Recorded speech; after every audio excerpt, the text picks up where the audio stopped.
Hey, what's up? So I'm sitting here in the car waiting, and I haven't come out and been around town in so long. So I'm sitting here and I'm really watching people just walking up and down the streets, going into these stores, yakking on their phones. And I'm sitting here thinking about just 6 months ago, probably not even really, I don't know, November, October, it's February.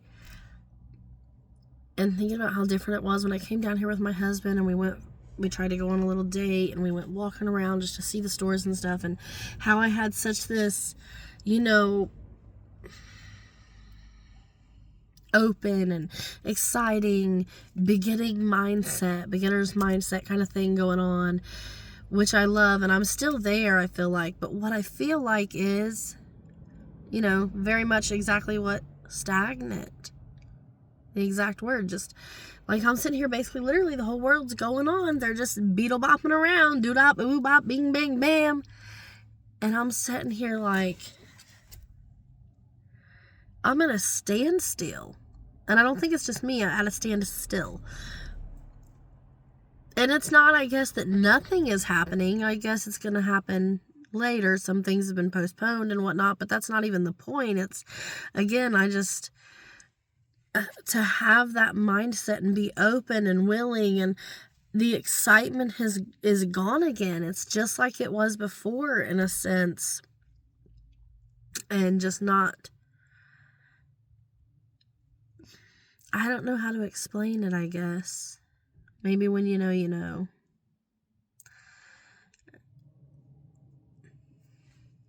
Maybe someone relates to that.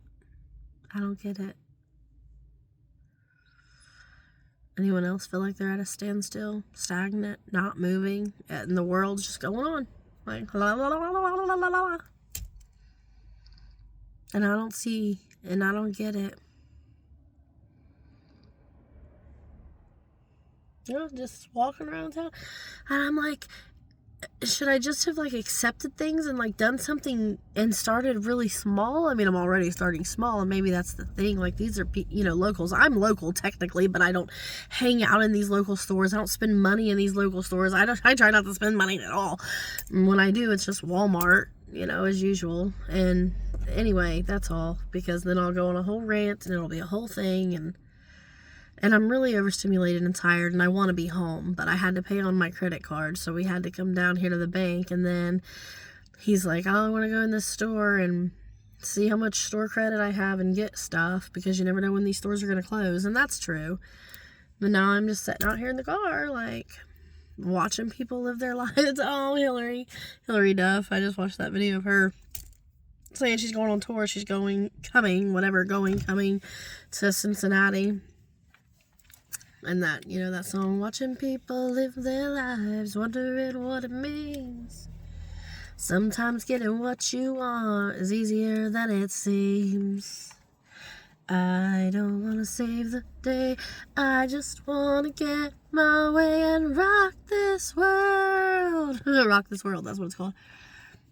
Yeah, that's too funny. Just this older couple, it looks like they're a couple. Let's just go in here and spend some money and buy some food. Nowadays I'm like, I'll put money in my house. I want to enclose my back porch with, plastic windows. I don't know what they're called, and make it kind of more of a plant room. I already have my little greenhouse in there, but it's super dry rotted. But I'm going to keep it. I mean, in the shelves that are in it. But in order to make the back porch area more conducive to the cold weather for plants, and I've got 2 plant lights. So I want to start trying to grow food more than I have in the past. And it doesn't do me a whole lot of good to have it out on the ground, which I know that's the old-fashioned way. It's natural. I love it. A garden. I want a raised garden, really. But then when you get a raised garden, you also still have like 5 foot. It seems like 2 or 3 feet you got to fill in with dirt. And now you have to get that dirt, spend money on dirt. Okay. So, yeah. I just want to, like, put some stuff up there on my back porch area and make it really nice and like a cool place to go out and sit. I can't think of what they're called right now. Can't think of what it's called right now, but I'll be thanking you someday. Miley Cyrus. Yeah, we don't even need to talk about that. Like, they're all Sagittariuses. Everybody that everybody wants to shut down and poop on and hates and, oh, they're never going to grow up. Oh, he's a this, he's a that. No, he's not. He's a Sagittarius. It's called Peter Pan syndrome. He just loves kids and he loves people and he's basically a philanthropist. And so last night I was like saying like a prayer thing and I was like, yeah, tell me what I need to do or whatever. And I'm like falling asleep halfway at the same time. And let me tell you something. I've never seen this movie, but I hear I am Esmeralda. So I'm like, what? And I'm like, I'll just do it later. Well, then I was like, I can't wait and do it later. So I Googled it. Have you read about who or what Esmeralda is? Have you watched The Hunchback of Notre Dame, whatever? I've not. And first of all, look at the green eye. It's hazel, supposedly, but like it's green, like super green. And the dark hair, Well, read about it. I Googled it and it does talk about like she's like super humanitarian-ish and this, that, and the other, doesn't judge people just right off their looks and all that. I'm like, that's how I've always been. And I think it's a super, not everyone does it, not everyone fits the bill, but most of the time a Sagittarius is that kind of person. I think for one, because we know, just like any misfit in the world, these cars I swear are going to hit us because these parking spaces are so tiny. They're trying to back their big old vehicles into them. But I feel like just like a lot of outcasts and misfits, we know what it's like to be the person that everybody judges and picks on and just rolls their eyes at and is like, oh my gosh, none of that's realistic, because we live out of our hearts. We live from our soul. We live authentically, or at least we're trying to, until, like some of us, we get so compressed down by whatever, and a lot of us are coming out of that. But I could name a lot of them. Taylor Swift, Britney Spears, Michael Jackson, who was the other one? Miley Cyrus. All of which were in the spotlight and hated on. And they tried to make these people garbage and make everybody dislike them. Which, to hear mainstream people, the majority rule kind of concept, you would think they are hated. Well, they can't be that hated because they sell records. I remember in high school, that was like junior year, I think, we were talking about music and stuff in class, like history or government class. We didn't really do nothing anyway. And, I'm real. I listen to Britney Spears. I jam to kids. I watch Disney Channel. All of that because I wanted to be an actress, a singer. I admired this world and these things, and I wanted to be out there, not in here. And I remember this one girl finally saying like, oh, well, I'm not gonna lie, I do jam out to some Britney Spears. I throw on some Baby One More Time every once in a while. I'm not impressed. That's wonderful, that's wonderful that you felt safe and could actually say that, but why do you need to even hide it? It's music. People are so judgmental, though, and they're so small-minded at the same time, and I know I'm being judgmental right now, but like it's the truth, and I'm just stating facts, but... yeah, so I thought the Esmeralda thing was bomb-ass, and that couldn't have come from anybody but God. No one on this earth. I had no clue about Esmeralda, and now I'm, like, obsessed. I'm like, oh my gosh, Esmeralda, Esme, I want to watch these movies.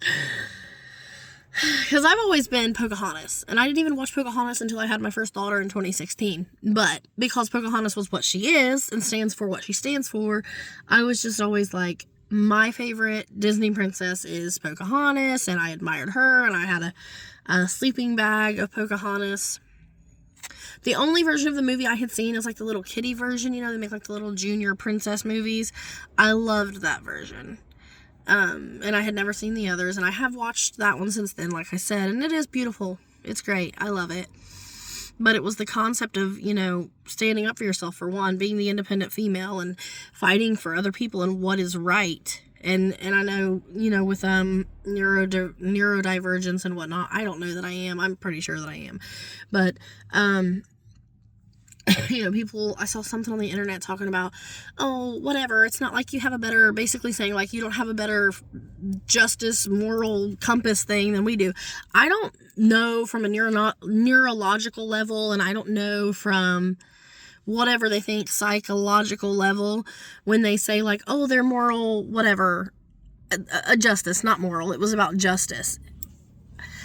I don't think that when people say like, oh, neurodivergent people or autistic people, get so heavily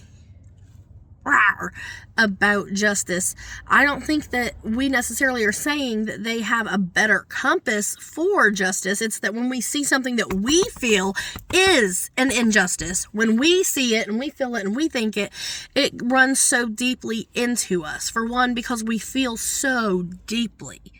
So I'm not saying like, oh, well, I know better than you do, so listen to me. I'm saying I feel so strongly about this, and then I will even give you my arguments for it, my opinions, my stance, my mindset, where I'm coming from. I will share my perception with you. However, like I said, people don't want to hear it, and they have absolutely no idea even how to comprehend it. I saw that recently, which I know you can be on the moon and someone else is down here, and you can tell them, and you see it differently. You can grow up in the same home, see and think things differently, but saw something about that saying, basically you can just talk until you're blue in the face, but people who just aren't there, they just don't have the capacity to comprehend what you're saying. It's never going to matter, and they'll fight and they'll argue and they'll say all these other things, and it's irrelevant. Don't waste your breath. So I mean, and again, who doesn't know that? A lot of people probably don't, but like I knew it, but I would say it and then I would still try.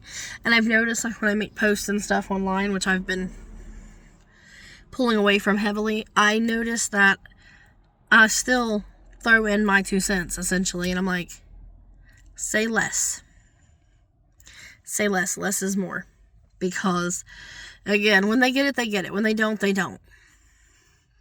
And people are always going to argue, and it's not an argument, it's sharing, but not most people, okay, that's my assumption from my perception, from my past and traumas and this or that, so let's leave that out.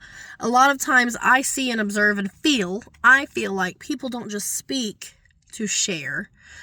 They don't speak to have a conversation. They speak to shut someone else down.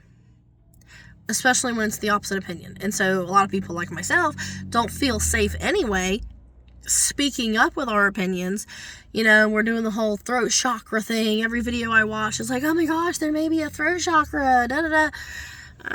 I've scrolled past so many videos today. I'm just like in this point of giving up. Like I said, it's just like this really stagnant energy, nothing moving. So if you relate, you relate. When you don't, you don't. Good seeing you. Love you.